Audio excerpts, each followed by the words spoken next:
यह एक golden causal यानी सुनहरी छड़ी है। अगर आप इसे फर से रगड़ते हैं तो इसके सरफेस पर स्टैटिक इलेक्ट्रिसिटी पैदा होती है। जब आपका ओरियो अपनी उंगली इसके पास लाता है तो जमा हुआ इलेक्ट्रिक चार्ज हवा के जरिए डिस्चार्ज हो सकता है और उसे एक हल्का झटका लग सकता है।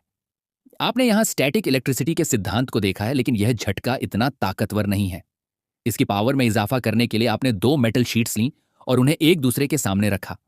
इन दोनों के बीच में आपने एक इंसुलेटर की लेयर लगाई और इस पूरे सिस्टम को एक बैटरी के पॉजिटिव और नेगेटिव टर्मिनल से कनेक्ट कर दिया। इसके बाद एक दिलचस्प प्रोसेस शुरू होता है। जो मेटल शीट बैटरी के पॉजिटिव टर्मिनल से लिंक है, वहां बहुत सारा पॉजिटिव चार्ज जमा हो जाता है, जबकि नेगेटिव टर्मिनल वाली शीट पर नेगेटिव चार्ज जमा होने लगता है। ये पॉजिटिव और नेगेटिव चार्जेस एक दूसरे को अपनी ओर खींचते तो हैं, लेकिन बीच में मौजूद इंसुलेटर की वजह से आपस में मिल नहीं पाते। इस तरह यह एक कैपेसिटर बन जाता है जो अपने अंदर बहुत सारा इलेक्ट्रिक चार्ज स्टोर कर सकता है।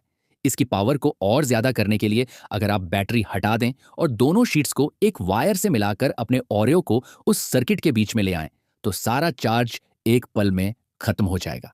इससे एक बहुत ही तेज इलेक्ट्रिक करंट पैदा होगा जो ओरियो को जोरदार झटका देगा।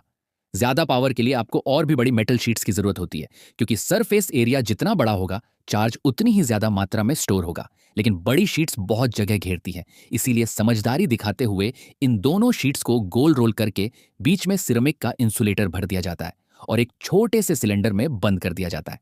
इस तरह एक छोटे से वॉल्यूम में भी काफी मात्रा में चार्ज स्टोर किया जा सकता है। जब यह करंट एक साथ बाहर आता है तो यह बहुत ही पावरफुल होता है।